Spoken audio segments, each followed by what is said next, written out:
All right, back for another video. I have some notes with me, so you know it's going to be long whenever I have some notes. I got my clock going. So if you see me looking over there, I'm just looking at my clock, my stopwatch. So this is my video I've been promising to put out of what... This is going to be just a short overview. I'll touch on as much as I can in the 20 minutes or so I got here. So how does the... So this is addressing, especially this is, I guess if, I'll start with this. This is addressing more a video addressed to people who believe we're in Satan's little season. If you're not familiar about that, you'll have to check into that a little bit. If you don't believe that's where we're at in our timeline, you know, there's still going to be good information here. So I hope you will just put my wackiness aside. If you're like, oh, that short season stuff, that's wacky. Kind of try to put that aside and just still listen to the information, because whether or not we're in the short season, there's still a lot of weird stuff that happened, and you should find it interesting, hopefully. So I think that you have a lot of weird stuff happened in history altogether, but especially from 1800 to 1900 in this country of the United States, a lot of crazy stuff happened. And as I research all this over the years, I try to look at stuff, I guess, from more of as an analytical thing. And so I think a lot of people, like some people would say that I look at it more from a military perspective, you know, military analyzing stuff. So that's probably how it will come across. So it might be a little bit weird to people.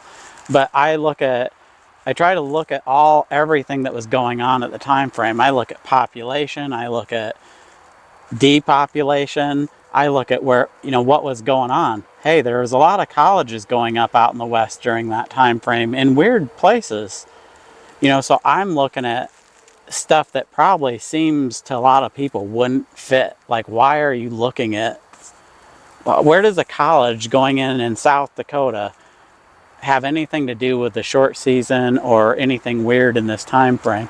Well, to me, because of how I look at all kinds of different little dots, and that's, the more dots that you connect, the more of them that seem odd, the more a picture will appear, is how I was kind of taught, or what my learning is.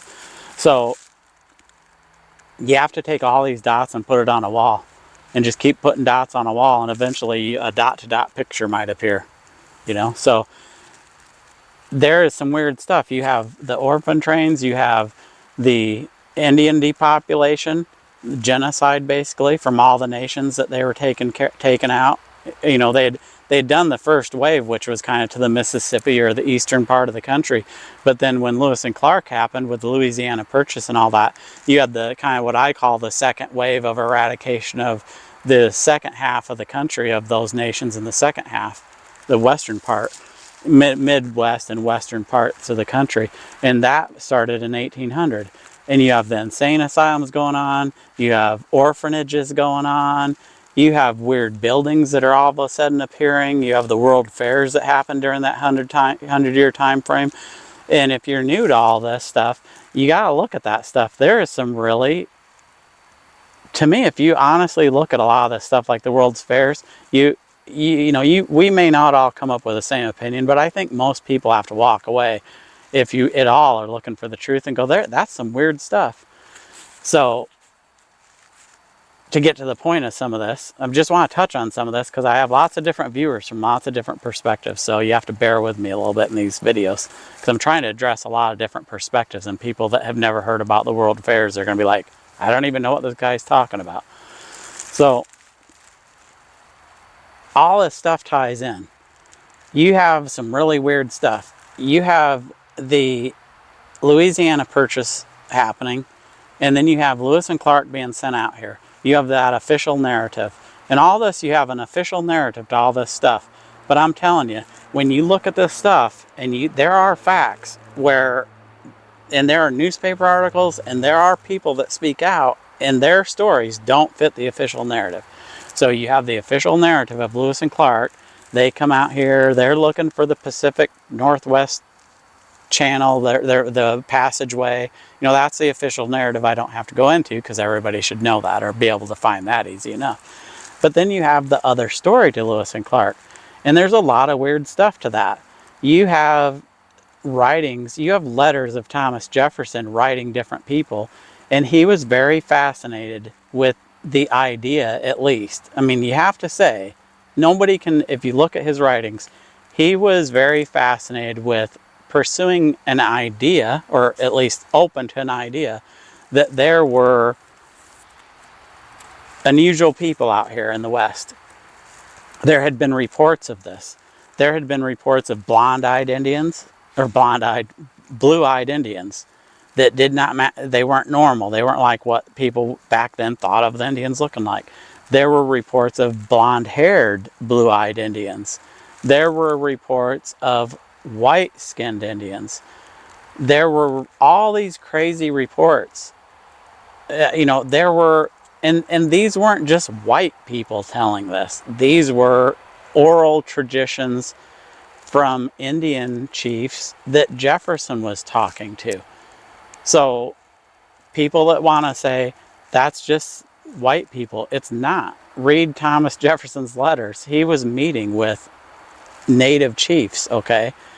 Because I don't think that the narrative story is really what it was all about. I think that they knew there was a civilization out here.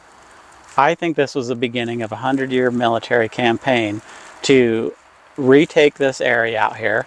They knew that there was stuff here, and it's not what the narrative is. They knew, or they didn't know, but see, that's the whole thing. You get into this weird thing. I believe some people knew. It's just like today. You have the people who know what's going on and what the whole thing is.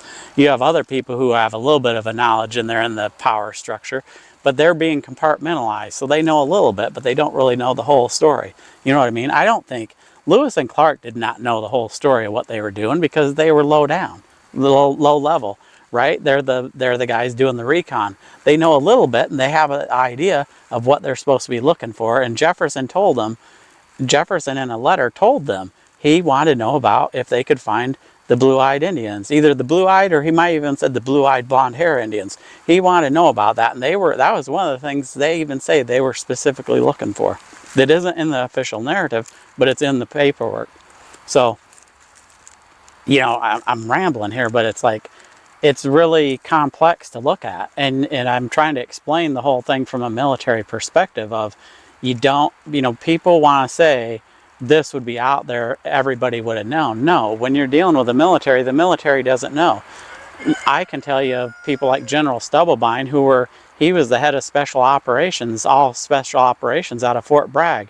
After he retired, he even came forward and said, hey, I took part in some things I don't think in hindsight were good. But at the time, I didn't totally know what was going on because in the military, we compartmentalize everything. And you have a need-to-know basis only. And he says, even as a general, and other generals say this, top people know this. People just think that everybody would know. Everybody doesn't know. It's a need-to-know only. And you can carry out a lot of things without there being a lot of people that are really totally know. You can have 5 people that are all involved in it, and none of them know the whole story. They just know what they need to know for their part, and then they can start trying to piece stuff together, but they don't know the whole thing. So this was a military campaign to come out here because these people at one level or another knew, especially the higher up people like Jefferson, they knew that there was a civilization here. And I believe the whole part of coming to America, the different people coming to America, they knew, the higher up people especially knew, that they were coming here to retake an area. It wasn't some wilderness. They knew that there was something here in the past. And that's what the Lewis and Clark expedition was set out to do. And there were things already in place, I think, because they had an idea of what their outcome would be. It'd be A, B, or C. Hey, A, B, or C, so we're going to make plans because Lewis and Clark are going to come back and they're going to tell us one of these things probably, and then we want to have stuff in place to proceed. And that was things like the insane asylums. They knew they would eradicate the people if they had to out here, which they did. all the different native nations. They eradicated them and they killed them, and they killed the women and children. And the ones they didn't kill, they took them and erased their memories and kept them from knowing what was going on. That's why the boarding schools tie into it with the Indians. That's a narrative. You don't even have to go outside the narrative for that. They forcibly took the Indian kids from the Indians once they had conquered them, and they took their kids and put them in boarding schools, and they did not let them teach them their native language. They were punished. It was like illegal. You will not teach your kid your native language. They wanted that memory erased from that next generation. The children, they're like, no, these adults, that's the last generation. That in their mind, they're like, this is the last generation of these people that will be able to speak this language. And the young kids they took and put in boarding schools. And what that was about is erasing the memory of the past. And so that's why it was illegal for them to teach their kids the native language of all these different tribes, and they did a pretty dang good job at it. Right? I mean, the natives are trying to hold on to their languages. The Blackfeet, I think it was the Blackfeet reservation. I mean, they were down not very long ago, several years ago. They were down to like 100 people that could speak their language. Or less. Maybe it was less, and now it's up to 100 people. There's not very many people that can still speak the original Blackfeet language. So the United States government did a pretty dang good job of erasing all these different tribes' language, and that was for a purpose. You don't go to that extent.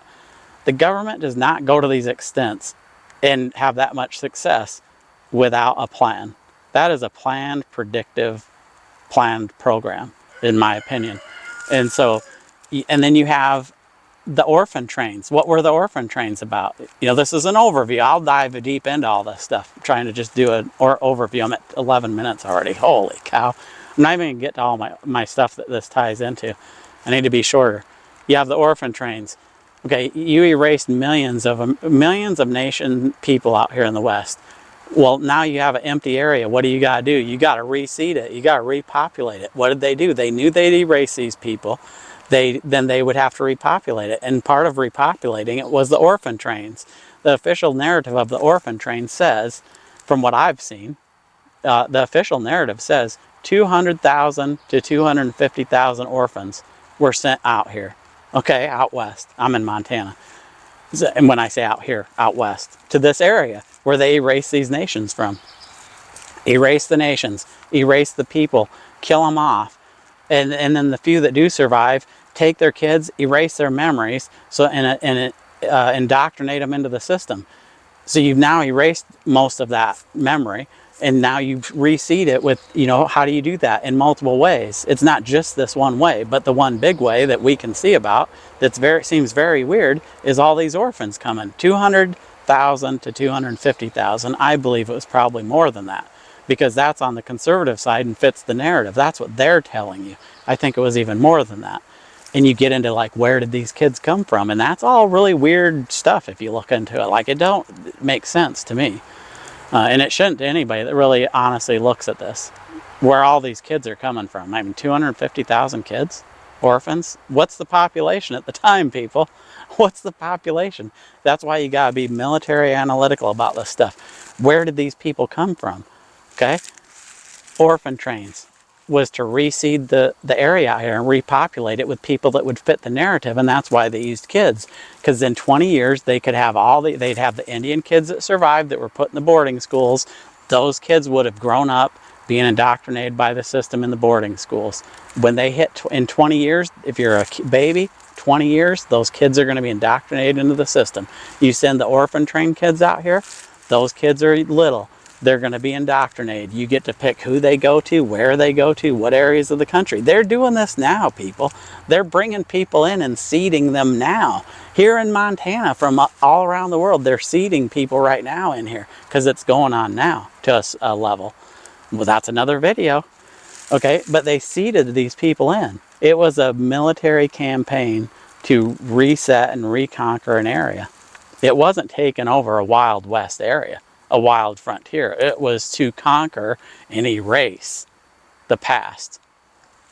You have weird things going on because you have these buildings coming up, that's where the whole world fairs fall into it too. This is in a 100-year time frame, right? You have, and let me go back, I want to touch on this. Meriwether Lewis, okay, 3 years after the expedition, he came back. He had yet, after 3 years, according to, I think, the official narrative, really, like 3 years later, he's on his way to see Thomas Jefferson at the White House. Why? Because he had not given him all of his information yet. Jefferson's like, he kept telling him, I'm going to give you all my journals. Jefferson's like, give me all the information, give me all the stuff. And Lewis had not been doing it. He didn't give over everything. Think about that. What's going on there? Dive into that yourself. Research this stuff. Don't listen to me. He did not do that. And 3 years after they got back, Jefferson's still pressuring this guy. I want the stuff. You didn't give me everything. And Lewis wasn't wanting to do it. And when you read the letters of who Lewis was writing to, and there's some correspondence between people, Lewis ends up dead on his way to go see Jefferson in D.C., bringing him the stuff, right? The goods, the rest of the goods. He ends up at Natchez at a little inn, and the official narrative is he commits suicide. Well, even the people around him that knew him well never bought into that.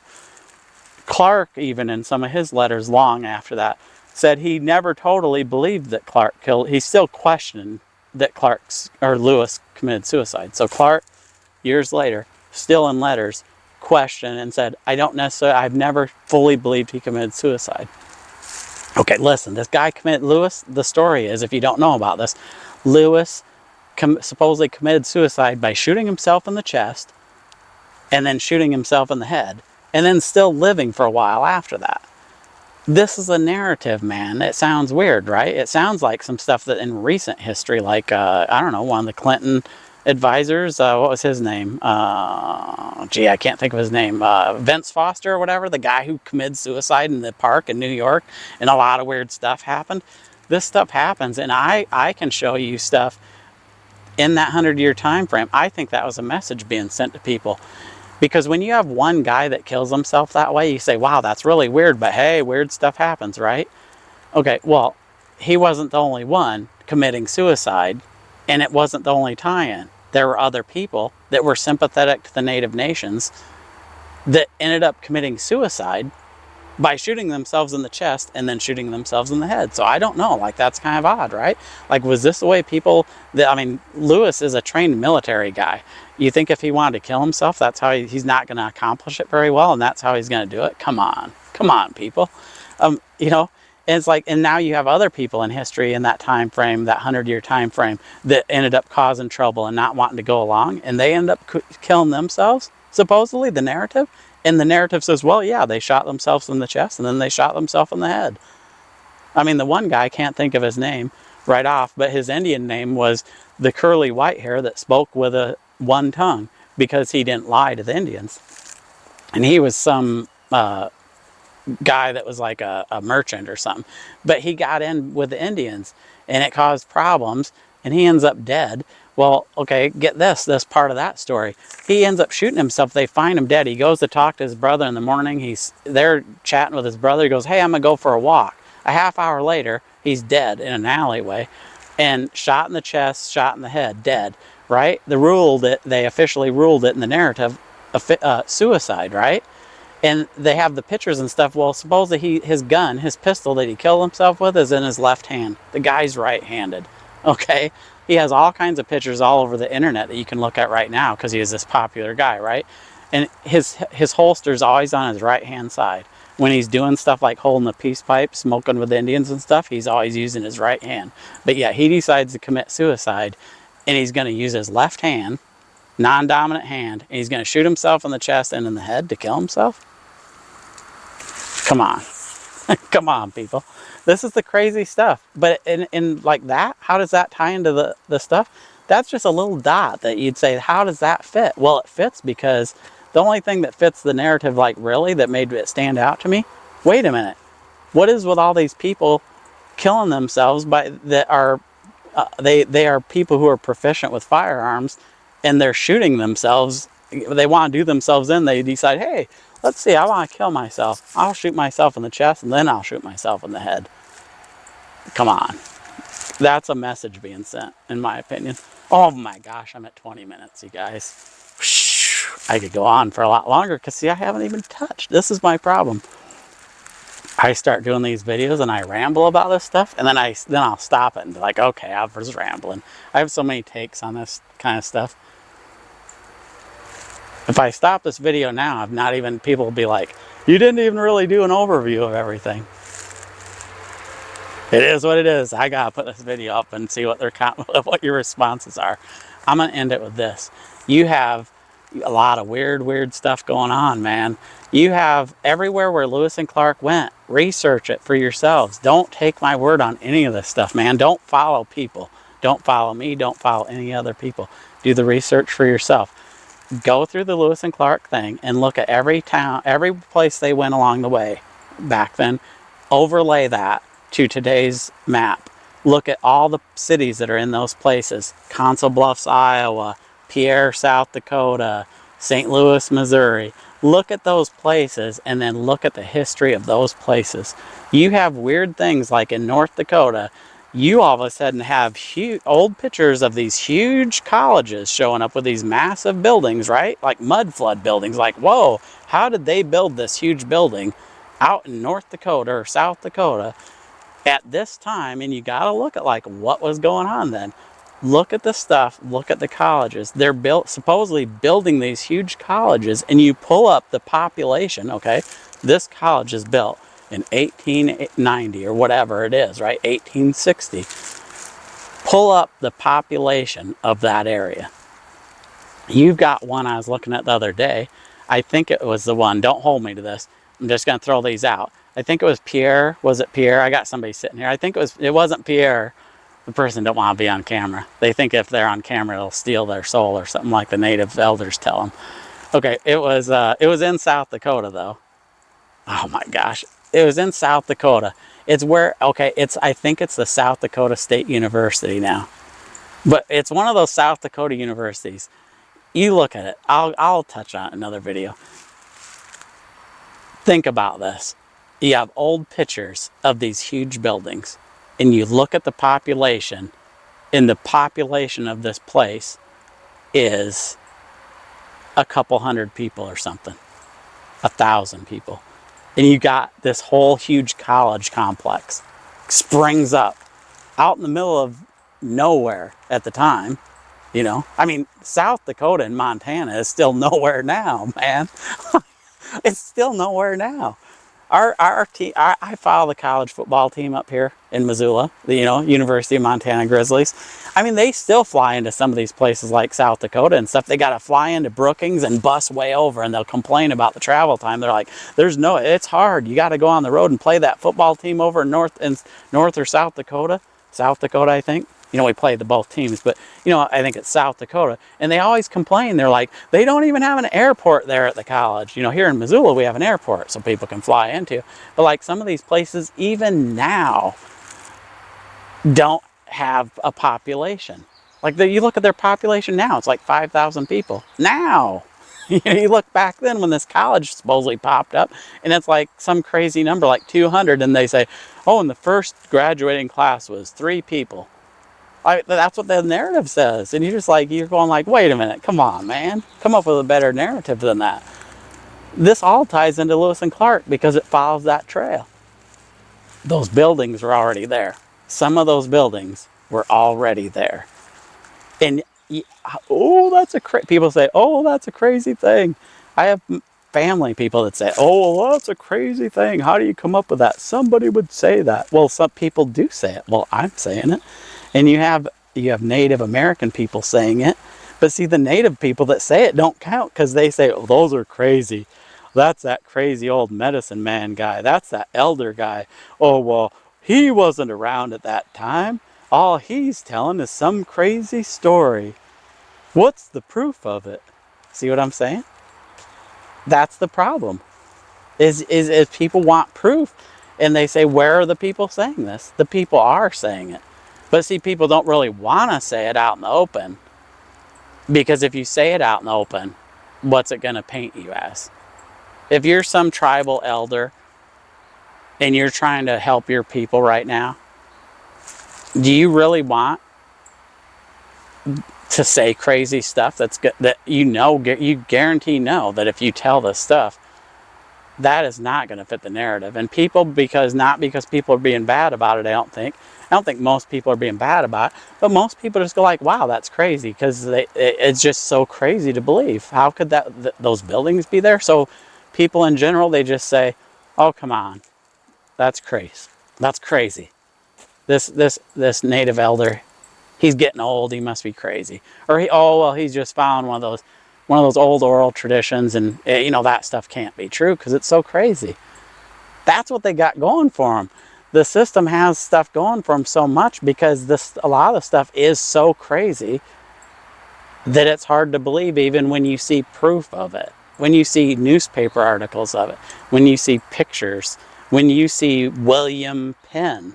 People would be like, oh, William Penn, is he credible?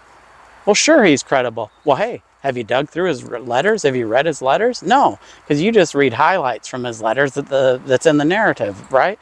Well, read through William Penn's narratives. I mean, he talks about there being the nations that were here they had plantations and stuff here. Read his letters deep. And you'll find out, oh, well, is William Penn's letters credible? Because the people he ran into weren't a bunch of wild people, nomadic people. He was buying peaches from them at a good price because they had all these peach orchard plantations here when he came.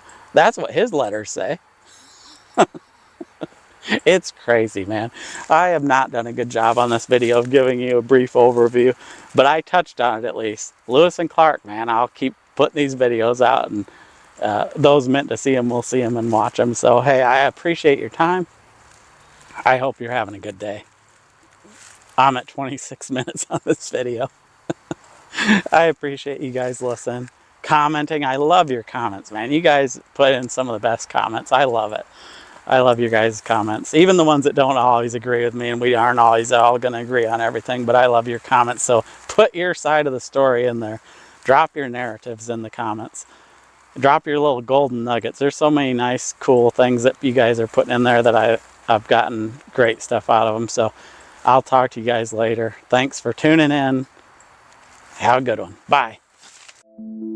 This is Echo Pass Outpost checking in from the edge of the map.